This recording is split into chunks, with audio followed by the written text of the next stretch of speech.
Colin Everett of Manotick, who handcrafts the instruments that make the music of centuries ago.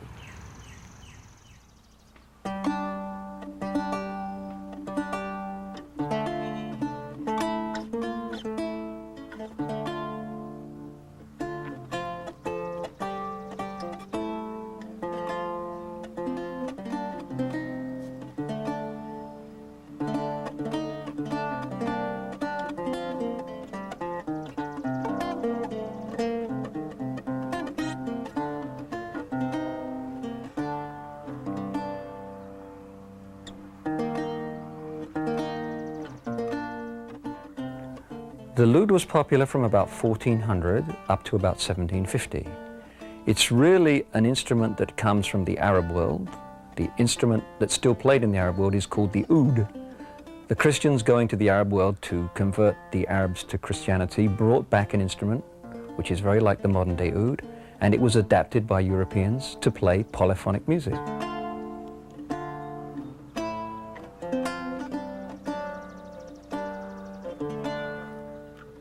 It was the most important instrument for an individual to play if you had money. We have to keep reminding people that, only a few % of the population were courtiers and well-to-do people. So these were the people who made music, who wrote music, who performed music, who sang for their own entertainment. It was the most common court instrument of the day, because it's an instrument that you can accompany the voice with. It's the ideal instrument for accompanying the voice, like the piano is or the guitar is today.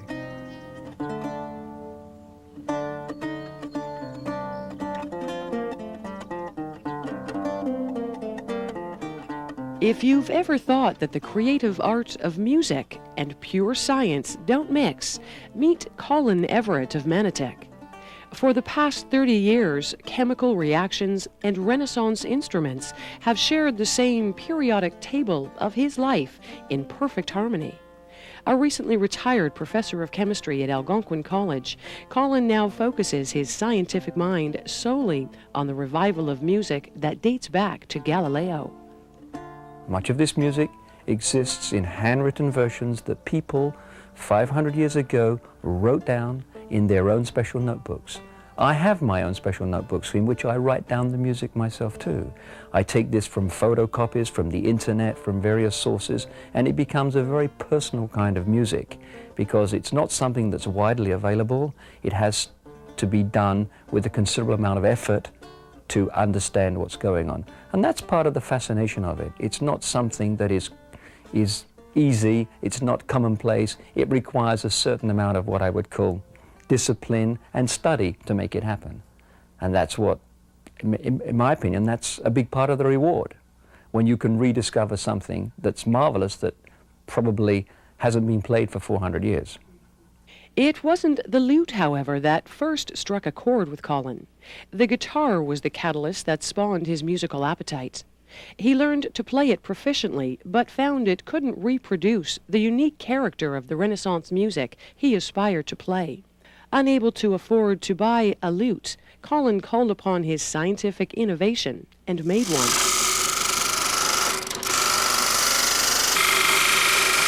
When you look at the lute, there are at least two things that you notice that is different. One of them is that the back is made of many pieces which are highly curved and require a very special shape. That in itself requires a lot of skill and time to do. A typical guitar is a flat-backed instrument and is therefore much easier to build. A guitar also has a simple sound hole. A lute has a rosette, which means you've got to learn to carve that. The woods are pretty much traditional. Flamed maple for the backs. This is the wood with those rather strong herringbone lines in it. That's the most popular wood. In Europe it's called sycamore. Here it's called maple. And of course, as I've built many, many lutes, I became interested in the instruments that were related to the lute. However, as time has progressed, I've come to the conclusion that my real interest is with plucked stringed instruments, and that's really what I've concentrated on now.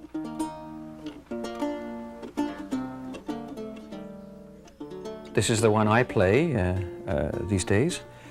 It's a copy of an instrument that exists in a museum in Europe.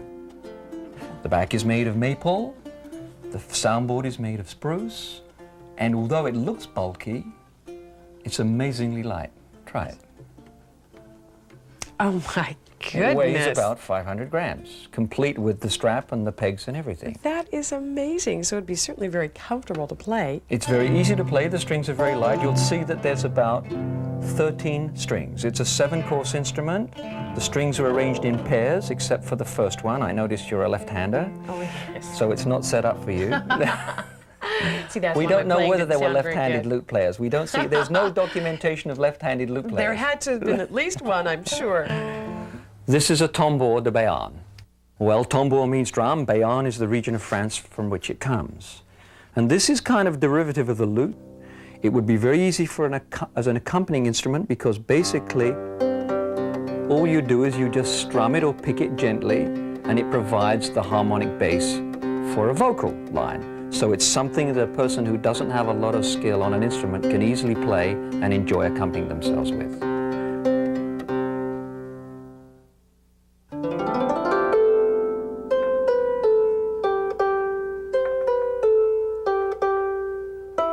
Love the sound of a harp. You craft harps as well. This is something I started doing within the last year. I'm not completely satisfied with my efforts because there are a few things that are not right. Some of my own inventions have crept in and I have to revise some of them, but I'm pretty confident that within the next 3 months I'll have it sorted out, and then indeed I will be a harp maker.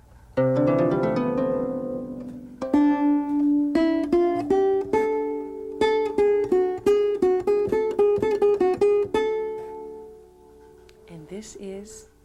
Well, this is my own creation. It's the answer to a person who needs a lot of instruments to travel around with, wants something that sounds like a lute but wants to remove the complicated construction and cost of a lute, which means that we can go around and play lute trios, quartets, even sextets with great ease, or just about anywhere. May I hear it again? Yeah.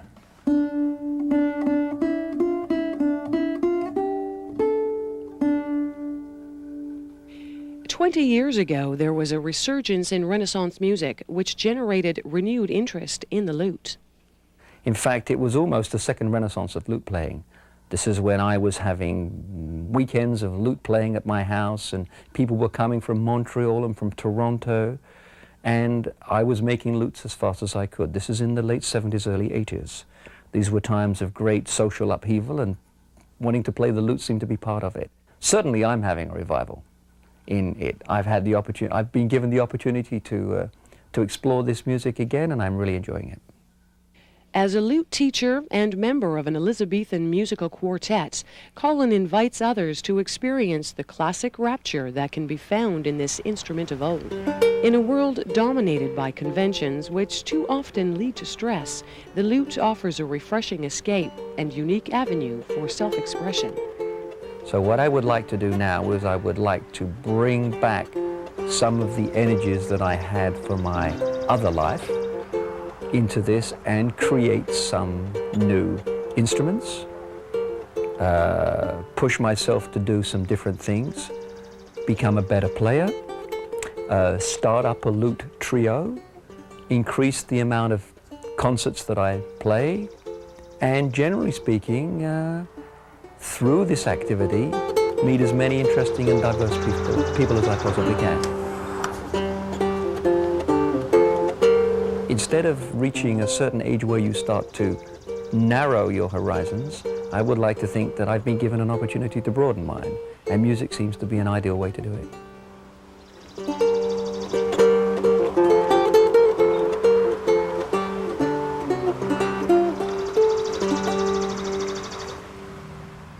So Colin is called a luthier, is that what you said? Luthier, that's right. And you know something, this is kind of an interesting point here.